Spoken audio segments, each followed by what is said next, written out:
3 games in and just 1 point on the board for each of these two great clubs. It's Dundalk against Bohemians live from Oriel Park. I'm Adrian Eames, alongside me this evening Tiernan Mulvanna. We'll give you the team news. Dundalk, a change in goal. There was much debated. Alessio Abibi replaced by Peter Cherry. Cherry back for a second spell at Dundalk. He takes over from Abibi, who's been guilty of goal-costing lapses against Finn Harps and last week at Shamrock Rovers. And there are first starts in the Dundalk team for Ole Erik Bitskogen and for Han Jeong-woo. Brian Gartlett, of course, faces a lengthy spell on the sidelines in recovery. An ACL tear to his knee means that he'll undergo surgery at the end of this month. On the plus side for Dundalk, Patrick McElhaney is on the bench following a hamstring injury. But nonetheless, it's a very strong Dundalk lineup for Bulls. Well, 2 changes for them to the side that stumbled and lost to St. Patrick. Sends it crossfield, brought under control by Duffy. It just runs loose, and Bowes trying to get an early foothold here at Oriel Park. Absolutely ideal condition compared to Ollie as well. Get the ball into him, and Jarkovski's coming around and might be the winning of the game for Dundalk. Forward from Wilson, he was caught late. They're appealing for a free kick here, Bohemians, and they will get it.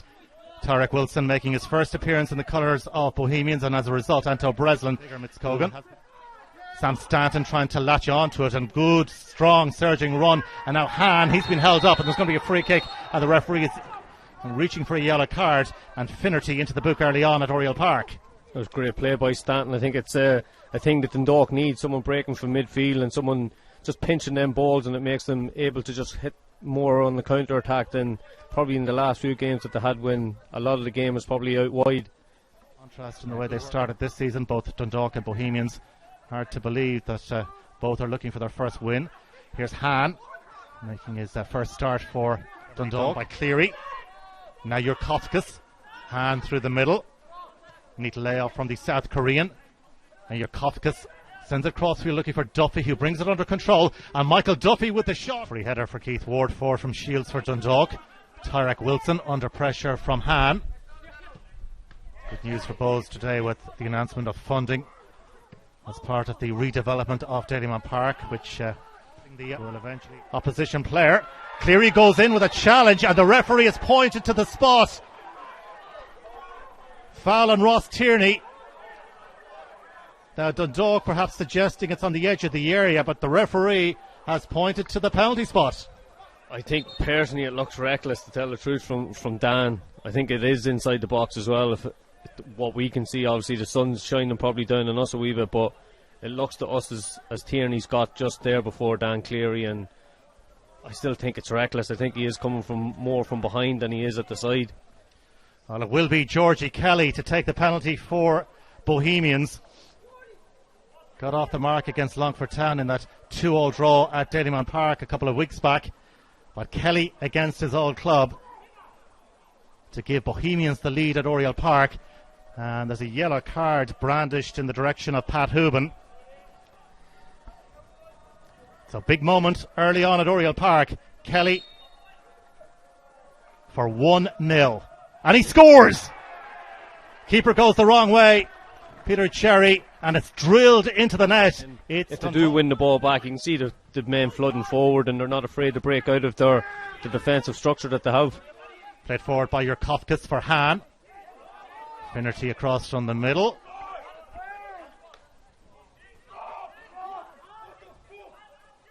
And Stanton on the drive for Dundalk. Han. And forward from Shields. Aware.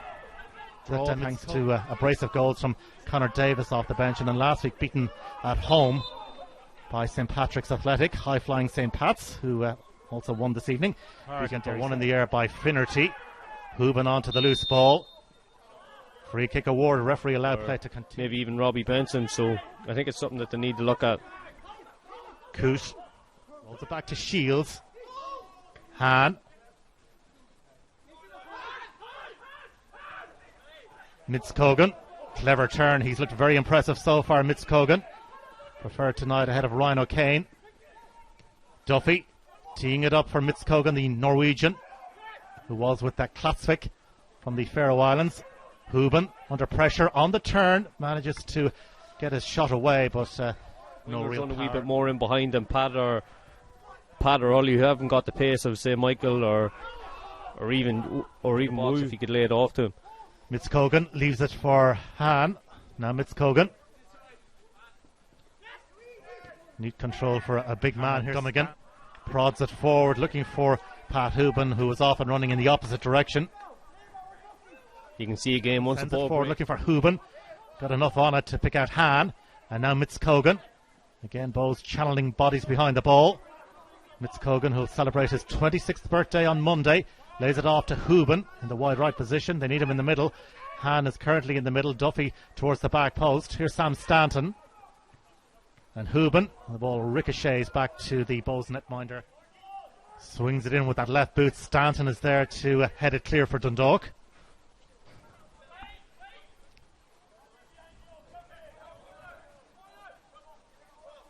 It's on this right hand side as Dundalk attack. Mitskogan picks out Jurkowskis. Han pointing where he wanted to receive the pass. Jurkowskis.